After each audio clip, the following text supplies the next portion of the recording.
I don't know when that picture taken. I don't even know when we sleep, you know, or when, I don't know, you know.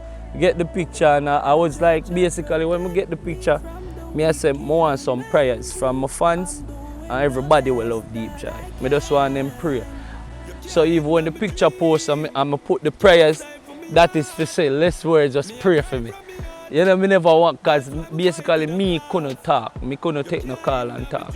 Yeah, so we got through a little difficult patch basically in life. Run up in a roadblock also where everybody have them axe to grind. And my axe to grind was what me really run up in.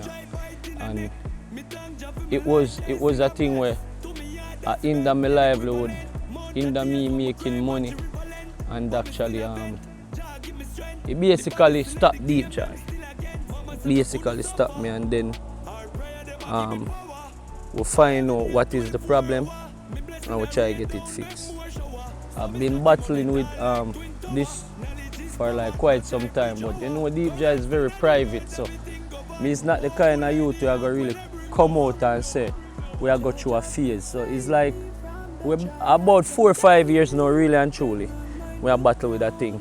Over a period of time I realized that I'm being horsed a lot more than the norm, and like we ask a lot of people or prominent people in music, for instance Father Berrysaman, and him give me a few tips way back and when the inception of Wagwan, and basically we utilize it, but we realize say always our voice been a get worse basically.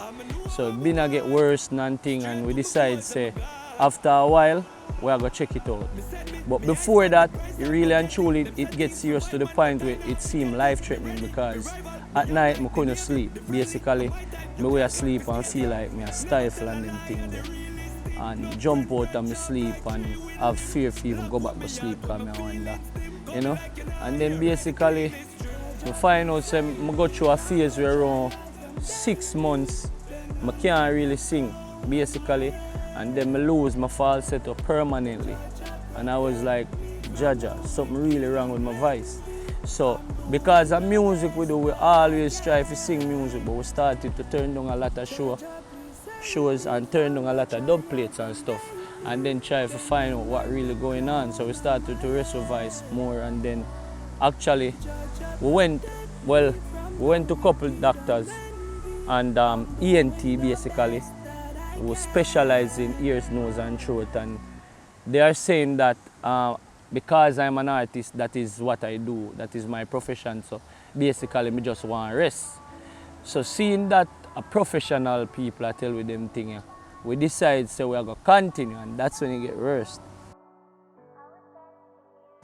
I realized that I have like a polyp on my vocal cord, a polyp that is blocking or obstructing me from actually breathing, singing, and all of them things. So it basically could have stifled me, basically in a sleep. It hindered my voice, it could have damaged my voice permanently, basically, because by singing with a polyp, you basically sing and your throat vibrates. So it's like constant beating in your throat. So when you're done, everywhere sore up, everywhere blister, and it's getting huge every other performance. Well, a polyp is basically a swelling on the vocal cord.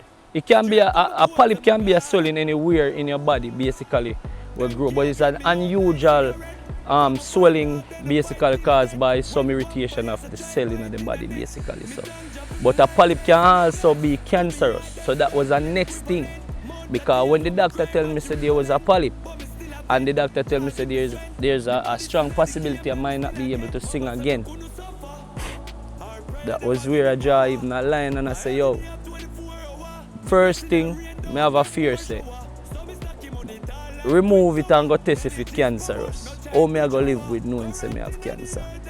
You see it? And then secondly, him saying me removing a polyp from my vocal cord might cause permanent voice damage, and I might not be able to sing again.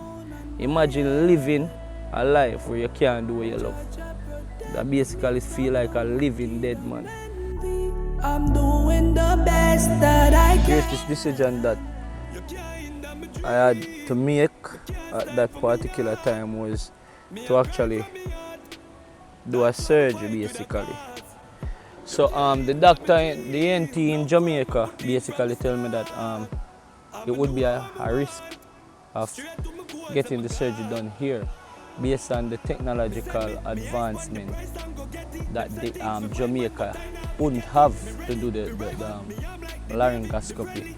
My empress basically say, yo, you don't have nothing to really lose, basically, because me couldn't sing and that me love do.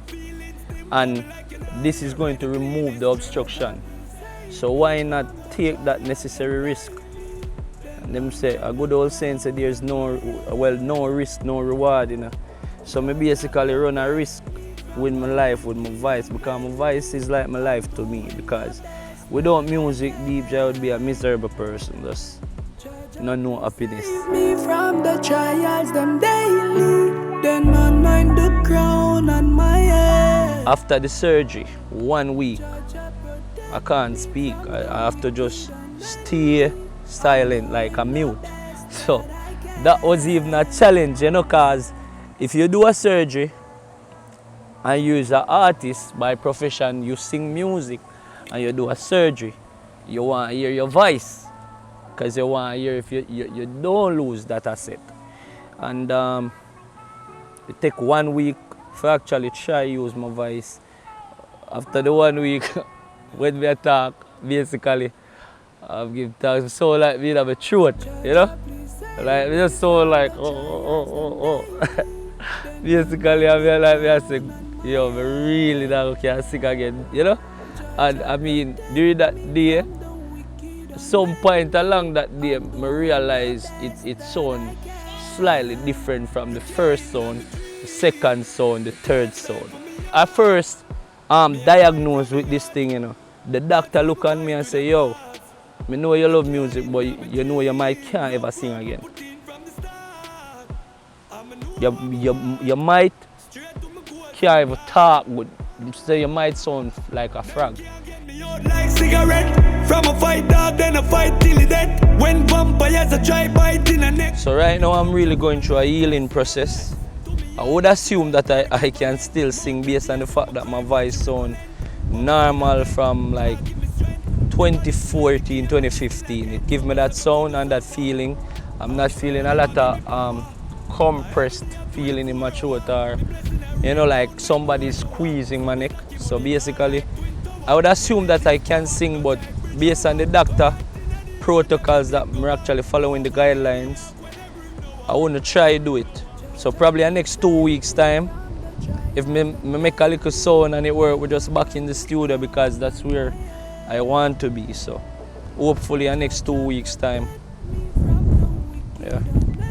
The first 6 weeks is resting and follow the guidelines, and then right after the 6 weeks I'll be doing a voice therapy basically for a particular period of time, and based on how I progress, then we can be able to actually jump into the studio as quick as possible. So hopefully after the 3 week is over with, and then the voice therapy is in session, I can actually get through with that in like a 2 weeks max. You know, so I think the voice therapy, based on what the voice is emanating, would be able to say, yo, you're ready now, you know, your voice sound up to par, you know.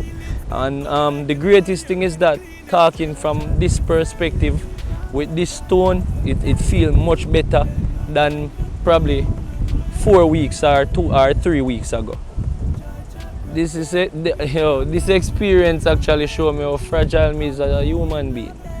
As something where you would have never want to experience, but it shows you how mortal you is, and it makes you even value life more and value people even more. At first I thought it could be cancer. I never want to go find out. So it's like me I say, yo, better me just go and sing till it lock off fully. Me basically can't sing for no show them time. So it don't even matter. It probably just me just want to sing some 45 for the sake of being a singer. So yo, it was a rough one, but it made me become 10 times stronger still.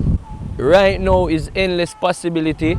I am focusing on just getting up to par in the next couple of weeks. And once we get up to par, back in the studio. Once therapy is over with, back in the studio, doing rigorous work, knowing that time wait and no man, and just give the fans what they're longing for. Right now the people can look forward to a song, definitely depicting the journey, and that visual is gonna be released very soon with this interview to let the people know what is going on. Yeah, people can also look out for Deep Jah-i Tepa Music. You don't know, Tepa Music is a production, my production basically, where we have other artists, where we basically are put to the forefront. You get me? We have artists like Breeze Jenner, Santos, and Craft Bodo Chap.